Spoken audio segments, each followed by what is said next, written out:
Today is Tuesday, June 17th. This is Boundless Insights, and I'm Aviva Klompas. After decades of covert conflict, Israel and Iran are now engaged in a full-scale war. Israel has impressed the region with its precision and daring, taking out senior military commanders, striking nuclear and air defense sites deep inside Iran, and achieving aerial dominance more than 1,000 miles from home. Iran has responded with deadly force, launching around 400 missiles at Israeli cities. Most were intercepted, but some have broken through and killed civilians in their homes. Israeli leaders say this isn't just another operation, it's a war for survival. I'm honored to be joined today by Yair Lapid, former Prime Minister of Israel, current leader of the opposition, and one of the most influential voices in Israeli politics. Mr. Lapid leads the centrist Yesh Atid party and has held top roles in government, including foreign minister and finance minister. We talk about Israel's war goals, whether it can destroy Iran's nuclear program without U.S. support, and how the world is reacting. This is a conversation you won't want to miss. Let's get into it. Mr. Lapid, welcome to Boundless Insights. Thank you. Thank you for having me, Aviva. It is a real honor to have you here, and especially that you were able to make time today. I know you've had a busy day. You met with the Prime Minister earlier today. Feel free to share any state secrets with us. We're happy to take them. It's interesting. I mean, we've been political rivals for more than a decade, and there is mutual respect, I assume, but we don't really like each other. But we are now in a moment in time in which we agree upon the basics and discuss things in an understanding that we didn't have on other issues. So it's interesting to discuss somebody you usually disagree with about the things you agree upon. And besides, not many people you can have this kind of conversation. So it was interesting. I'm sure it was. I'm going to come back to the Prime Minister, but I actually want to start with you and your family. There was a video that was posted online yesterday of you standing in your son's apartment in Tel Aviv that had been damaged by one of the missiles from Iran. Yeah. Fortunately, they were not there. So I went in, and my son called and said, "Dad, this bombing in Tel Aviv, it's next to our house and everything is shattered." So I went over, and I was standing above my granddaughter's bed. I mean, she's a year and 1 month old. Naomi, name is Naomi. So it's a tiny bed, and there were two huge pieces of glass, of sharp glass, on the pillow where usually her head is. So if she was there, she would be beheaded. So it was a frightening thought, all of a sudden the war became very personal. It was personal before because Israelis are being hurt, and these are my people, and we share faith. But still, to watch this, it was scary. I'm sure it's terrifying because in this moment, what we're really seeing is that people, even when they're in their safe room, if there is a direct impact, the safe room won't save their lives. True. And then again, this is the rarity, not the common. I mean, usually we call upon people, whoever hears us in Israel, to go to the safe room to make sure. I mean, it saves lives now on sometimes on hourly basis, not even daily basis. So people need to do this, following the orders, listening to what the authorities have to say. It's important and it saves lives. I want to zoom out a little bit and ask you about the war. Do you feel that this war between Israel and Iran was inevitable? Yes. Inevitable and just. I was discussing this with somebody who is not necessarily pro-Israeli, and I said, okay, so let's assume we will look at the consequences of this our attack. What will the Iranians do? They can build nuclear weapons. They can spread terror all over the world. They can bomb embassies and Chabad houses all over from Mumbai to Buenos Aires. They can finance and push forward proxies like Hezbollah. And then he stopped me and said, but they're doing all this. And I said, yes, exactly. This is what I meant. We didn't declare war on Iran. Iran has declared war on us decades ago. we just came to the point in which it was inevitable to go directly into the conflict for two different reasons. One is that their nuclear program is progressing in a way we cannot afford. We cannot afford a nuclear Iran because Iran is the only UN member state member who says openly they want the total destruction of another UN member state. So, and I believe them. I believe to what they say when they tell us if we will have nuclear weapons or any other means in which we can bring to the total destruction of the people of Israel and the death of us all, they will use it. And the other, which is less familiar, I assume, is the fact that they were trying to build an arsenal of ballistic missiles that they will come to a situation in which they have more ballistic missiles than we have interceptors. And then what we've been seeing in Israel in the last 3 days will become the reality of our life forever. So these are the two things we needed to make sure are not happening, and therefore it was inevitable. We have seen over the last few days that the number of missiles being shot from Iran has decreased. So can you give us a sense of where their capabilities in terms of offensive attacks stand at this moment? Well, I cannot go into the specifics, but I will tell you this. In all over the world, from West Point to Harrows to wherever, they're going to study what the Israeli Air Force and Mossad have been doing in the last few days in terms of accumulating the right intelligence and then using it in operative ways. It's an amazing operation. And they have a growing problem of launchers. I don't want to go into the numbers, but they cannot do now what they could have done 3 days ago, and they won't be able to do tomorrow what they can do now. And this is, again, the fact that we are combining in a smart way intelligence that was gathered for a long time with day-to-day ability to adapt. And on top of this, their ability to command and coordinate the attacks is getting smaller and weaker and weaker by the day, because they've lost some, almost, I think, most of the chain of command. And I guess the other big question that people ask is how much damage can you actually inflict on the nuclear program in the way that you're doing it now, which I assume is primarily from the air. There have been reports about actual boots on the ground as well, and certainly intelligence and Mossad on the ground. But is it even possible for Israel to take out the entire nuclear program, or is this an intention to try to push Iran to the table and negotiate a deal? Well, we can damage their program significantly. I think, and I've said this out loud, that the world will be better off, not only Israel, if the United States will step forward and be part of this. I think in sites like Fordow, which is deep underground underneath a mountain. Which is deep underneath. These are tunnels underneath a mountain. The Americans have abilities that we don't have that can be more useful. But what we did in Natanz, which is another site, and other places, and also in Fordow, but on the surface is pretty amazing. But you're asking the right question, Aviva. What is the end goal? Where are we going from here? What needs to happen is, A, that we know that they have no ability to produce enriched uranium.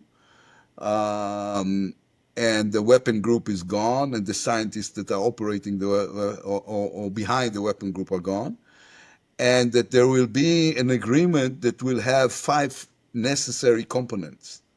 1 is no enriching of uranium. 2 is taking out all the enriched uranium they already have.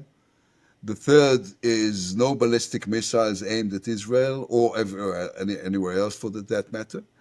4th is a supervision without limits. And 5th is dismantling all the centrifuges, especially the current generation of centrifuges.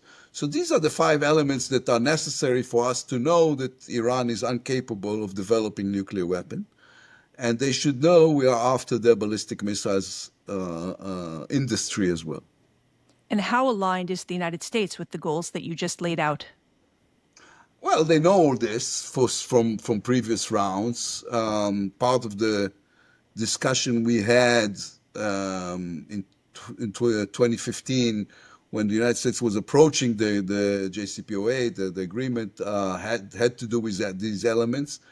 Part of the decision President Trump made in 2018 to withdraw from the JCPOA was due to the fact that the Iranians didn't keep up with their side of the bargain, and we are making sure to remind them on daily basis. These are the basic elements, or this is the minimum that needs to be demanded from the Iranians.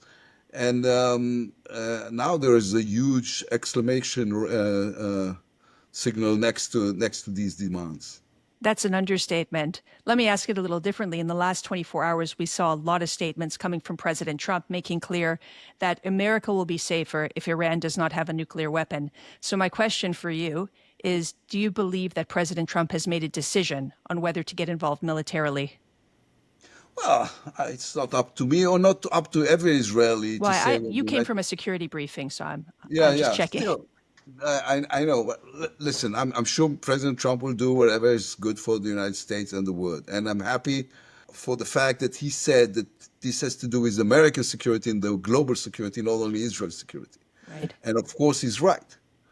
He's also making a very strong case opposite, I would say, the isolationists within his movement.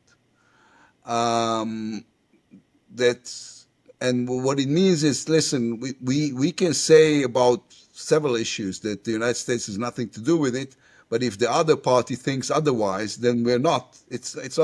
We do have something to do with it.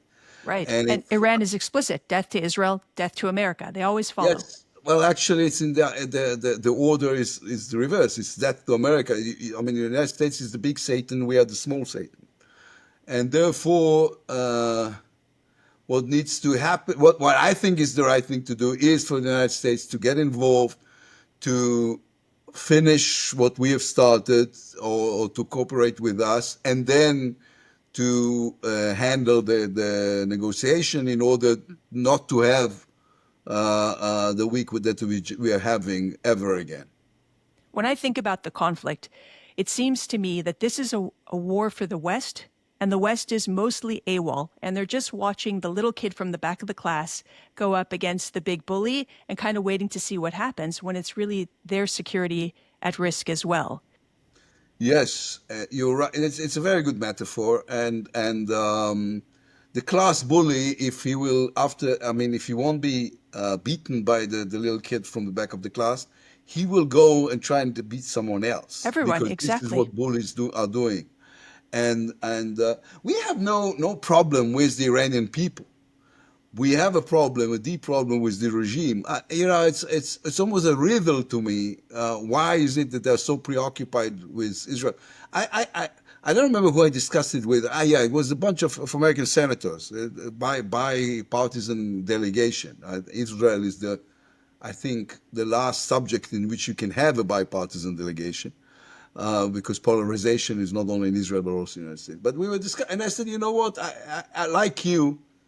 I was watching those demonstrations in which, in the main square of Tehran, they are burning Israeli and American flags. And suddenly it occurred to me, where do they get the flags from?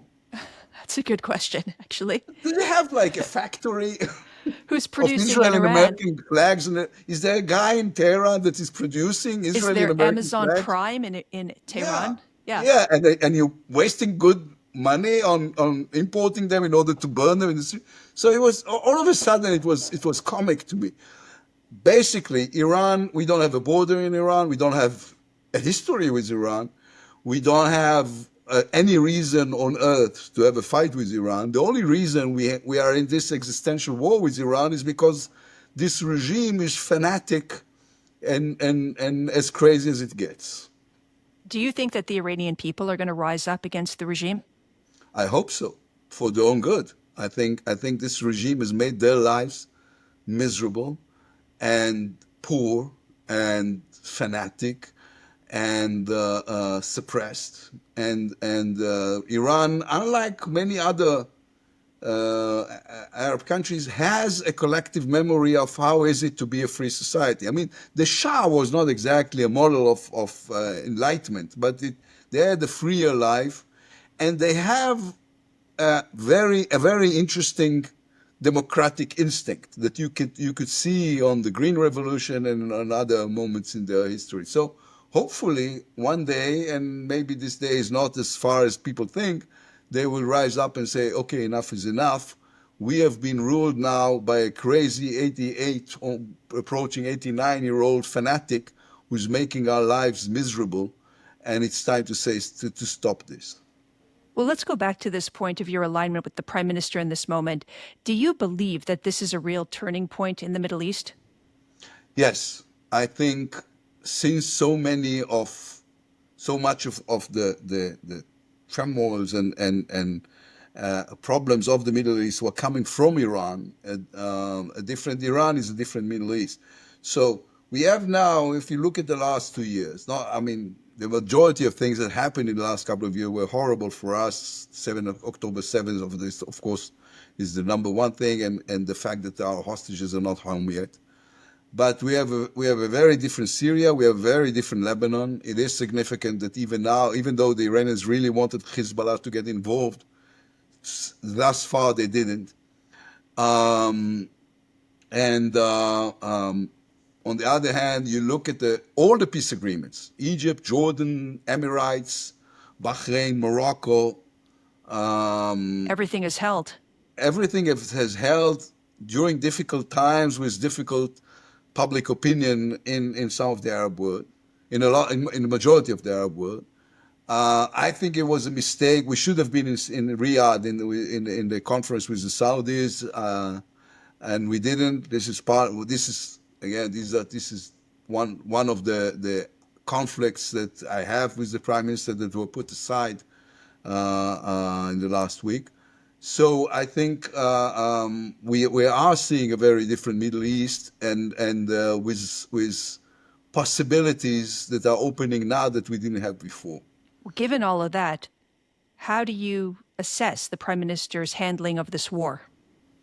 Well, so far he's doing a good job. The decision to go into this war. I mean, I'm talking about the war with Iran because You're saying the since way. Thursday. If I were to Yes, ask you since October yes. If 7th, it you might be a since bit different. October 7th, well, it's not exactly the right time to criticize because we are engaged in what we are engaged Of in. course. But it's no secret that I thought he was doing a poor job, and he's not the right person to lead us towards the challenges we have.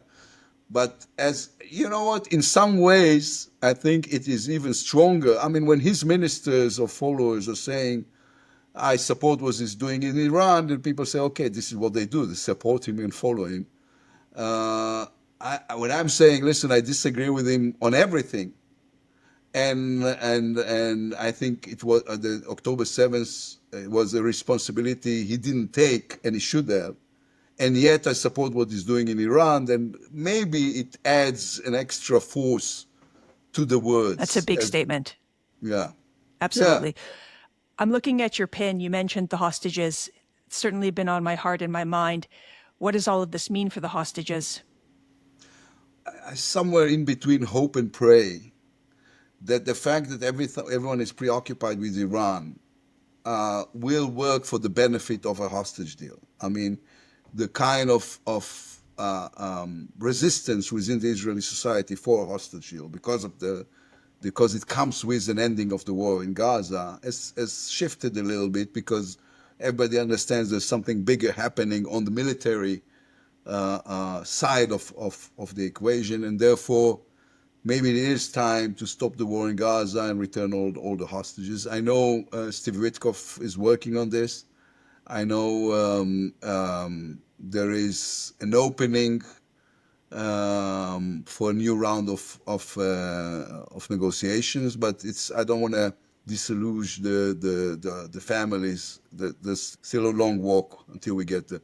But it's always a conflict, because if you're being optimistic, then the families are being thrown into this wave of hope that becomes a wave of despair. And so I'm saying very cautiously that I think there is, I moved the a bit towards the optimistic parts in the last couple of days. That it's a little bit easier to negotiate for the hostages when it's not totally in the spotlight and doesn't have all of the world's attention on it. True, as long as our government understands that this is not off the table, and it's not like you can say, okay, now it's Iran time, and we're going to go back to this later. You cannot, and I made sure they understand we think they cannot. They have to deal with those simultaneously, and never take their eyes off the ball of returning our children home. We have to wrap up soon, so last question for you. How would you say that it's going in the global court of opinion? Horrible. I will again separate the last few days. People understand. I just read earlier today the declaration came out of the G7, and I thought, I would have changed the vocabulary a little bit, but basically it was positive. And I think people understand what is it that we're doing with Iran. Beforehand, the fact that after we were attacked by a horrible terror organization who's holding his own people hostages, on top of the fact that he's holding our people hostages, the fact that people don't understand the simple truth. And the simple truth is that if Hamas lay down their arms, there will be no war in Gaza. And if Hamas will leave Gaza, the people of Gaza will be able to rebuild their lives. We have no problem with them.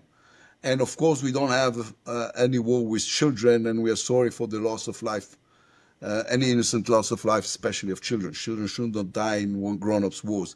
Part of the anger I have towards our government is the fact that not enough people and not enough times have said that we are sorry. Yes, of course we're sorry for children who are dying in Gaza. And now let's discuss, why are they dying? They're dying because Hamas is not only killing them, is also starving them to death.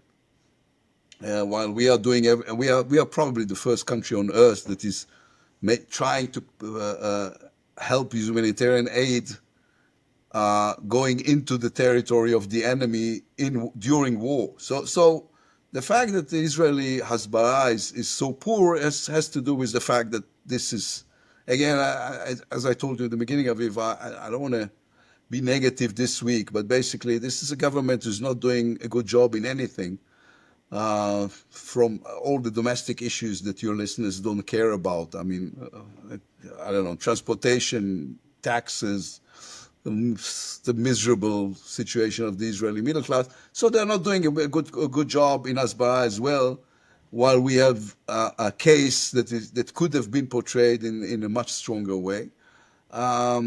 As you can see, we're doing our best to be helpful. And it's greatly appreciated. It's actually very reassuring to see the alignment between different political figures at this time. Mr. Lapid, thank you so much for your time. Thank you, Aviva. Keep up the good work. That's a wrap on today's episode of Boundless Insights. This show is produced by Yochai Meital and Mijan Zulu. Whether you've been with us from the start or are just discovering our show, we're so glad you've joined our community.